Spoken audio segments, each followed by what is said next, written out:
Hello दोस्तों, मैं doctor ऋत Shukla, एम्ब्रोलॉजिस्ट हूँ प्राइवी आईवीएफ में। अभी मैंने बताया आपको कि सेल्फ एग और सेल्फ स्पर्म की साइकिल में अप्रॉक्सीमेटली 160-165 के आसपास कंप्लीट दवाइयों के साथ खर्च आता है। इसमें मैं एक चीज़ नहीं बताई है, वो ये है कि एम्ब्रियो ट्रांसफ़र करने के बाद की कुछ दवाइयाँ पेशेंट को लगती हैं। अगर डे 3 ट्रांसफ़र किया है तो करीब-करीब 2 हफ्ते, अगर डे 5 ट्रांसफ़र किया है तो करीब-करीब 10 दिन। इन दवाइयों का खर्च अलग होता है, जो कि 12-13 हज़ार रुपए के आसपास आता है।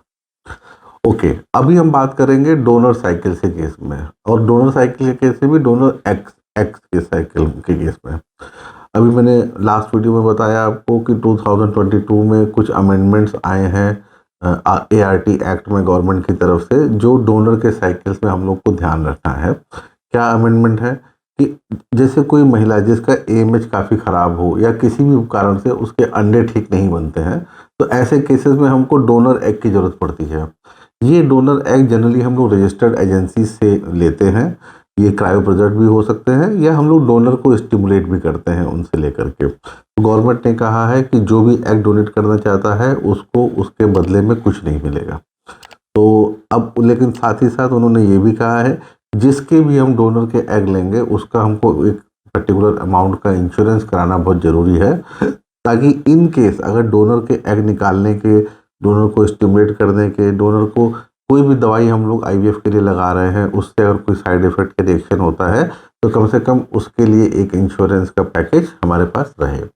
इसके अलावा एक जो कमीशनिंग कपल जिसके लिए हमको डोनर चाहिए और जो डोनर है, उसके बीच में एक कॉन्ट्रैक्ट, एक एफिडेविट साइन होता है, जो कि शुरुआत में सुप्रीम कोर्ट, जो हाई कोर्ट के जज से साइन कराना, सॉरी मेट्रोपॉलिटन जज से साइन कराना होता था, लेकिन अभी वो एफिडेविट के फॉर्म में अगर करते हैं तो वो मान्य हो गया है। तो लेकिन एक डोनर अपनी पूरी लाइफ साइकिल में केवल एक बार ही डोनेट कर सकती है। तो जनरली अब पेशेंट को अलाउड है कि पेशेंट चाहे तो खुद से स्वयं से वो ला सकता है अपने लिए डोनर, जिसको हम लोग स्टिमुलेट करके कंसेंट वगैरह लेने के बाद उसका ऑपरेशन करके उसके अंडे निकाल करके जो पेशेंट है उसके हस्बैंड का स्पर्म लेकर के इक्सी वगैरह करके हम लोग उनके लिए आगे प्रोसेस को कर सकते हैं। तो जनरली इसमें भी प्रोसेस लगभग लगभग सेम हुआ, लेकिन हाँ, इसमें हमको फ्रीजिंग थॉइंग के लिए ज़्यादा परेशान नहीं होना पड़ेगा, क्योंकि अंडे हम फीमेल के नहीं निकाल रहे हैं। उस औरत जिसको माँ बनना है उसके अंडे यहाँ इस्तेमाल नहीं हो रहे हैं, तो हम केवल उसकी बच्चेदानी पे काम कर रहे हैं। ऐसे केसेस में हम लोग फ्रेश ट्रांसफ़र कर सकते हैं, तो फ्रीजिंग और थॉइंग का खर्चा हम लोग बचा सकते हैं।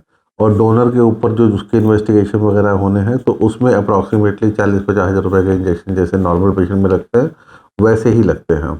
तो बट इसमें चूँकि फ्रीजिंग थॉइंग का खर्चा बचा लिया है, तो इसमें अप्रॉक्सीमेटली कोई करीब 150-160 के आसपास एक साइकिल का खर्च आता है। तो ओवरऑल देखें तो 1.5-2 लाख रुपए के आसपास दोनों ही, सेल्फ हो चाहे डोनर हो, उसका खर्च फॉल करता है।